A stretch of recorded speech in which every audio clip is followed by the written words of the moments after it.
This is Phoenix, the capital of Arizona, a battleground state during this year's midterm elections.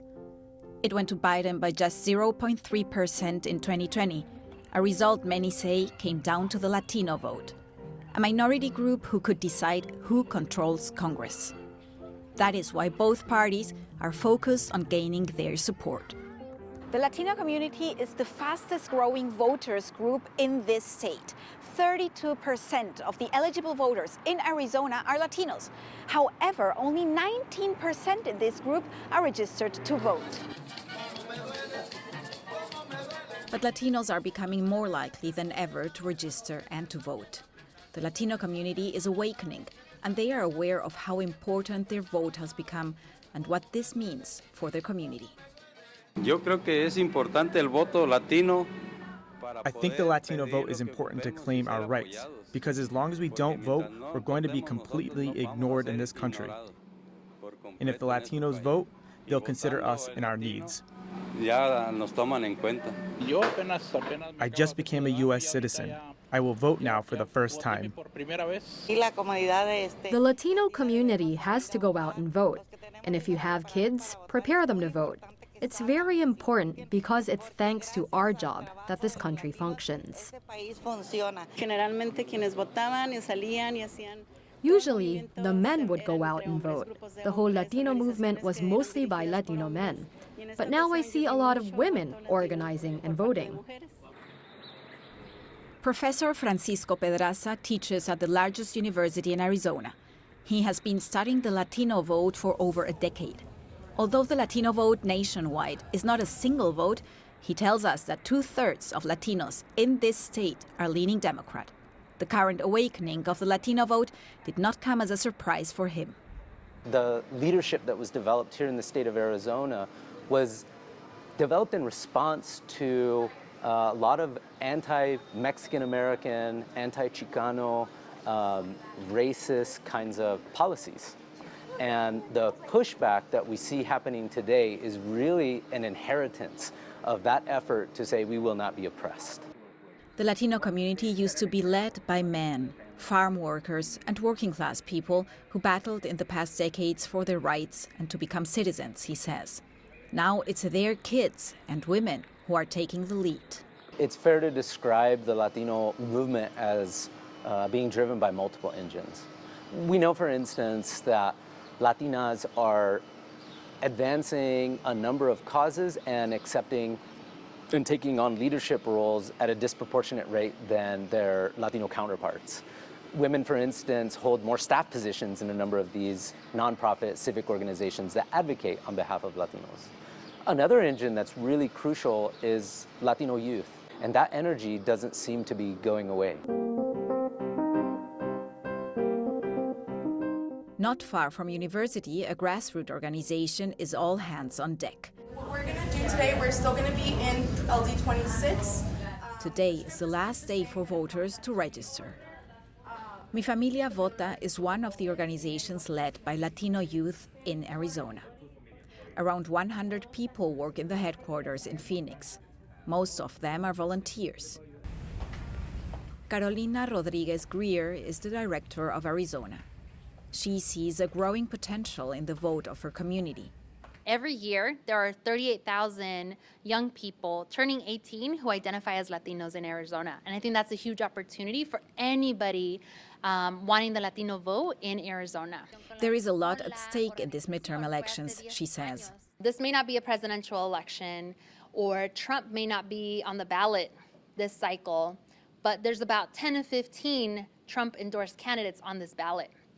And so it's very important to not sit this midterm election out, because we need to pay attention to who wants to govern and remind voters that folks are going to be elected for 4-year terms.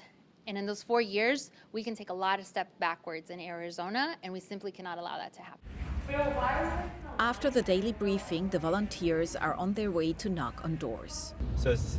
Michael and Arisbeth team up today. The goal is to educate potential voters in the suburbs of Phoenix, to show them how to register and to give them information about the voting procedures. por eso estoy aquí. This is why I'm here, to remind them that they have the power to vote and that they can use their voice. Usar su voz. Under the burning sun, they knock between 80 to 100 doors every day.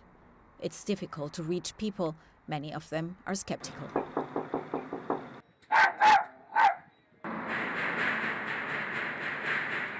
Finally, Maria is willing to chat.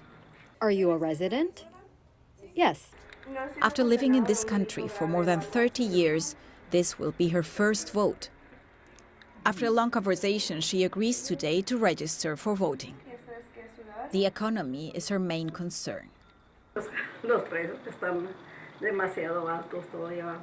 Prices are skyrocketing and our salaries are too low.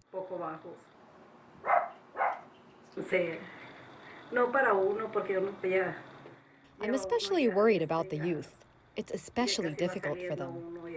Falta poco para retirarse, pero para los jóvenes está difícil, como no van a poder agarrar casa porque los precios están altos.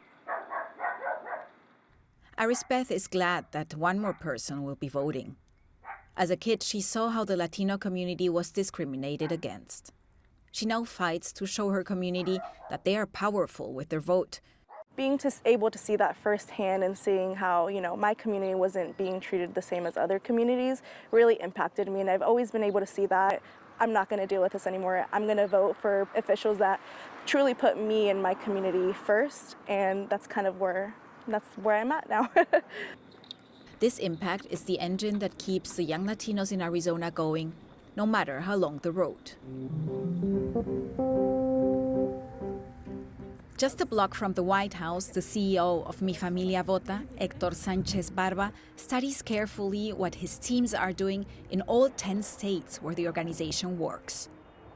It's expensive to get people to register, he tells us. Getting the volunteers out can cost up to $80 a day, while in other democracies around the world, registration of voters happens automatically once they are citizens. Se ha evolucionado. Let's not forget that in this democracy, only the white men with properties were allowed to vote. That has, of course, changed. We evolved. This country has allowed many fights coming from women, coming from Black Americans to evolve and change things. But there are still certain structural problems that remain, and that makes it more difficult for us, for the minorities, to participate in this democracy. We are fighting against those obstacles. Héctor refers to obstacles that state officials started to put in place, trying to keep minorities from voting.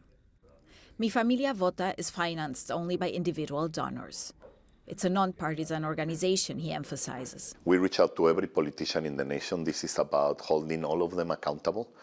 Let me give you a very basic example. The White House was totally closed, right here, one block away, for Latinos for 4 years. The 4 years of Donald Trump, no serious Latino leader was in that White House. Right now, even if we disagree with some points with the Democrats, we are literally every week over there debating and discussing and pushing for our policy priorities. So it's a world of difference.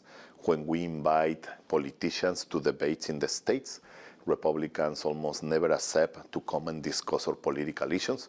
So the door is totally open for all politicians to come and win the Latino vote. And we're going to hold all of them accountable. The question remains, how will both parties appeal to this important and politically diverse group of voters, not only in Arizona, but across the United States?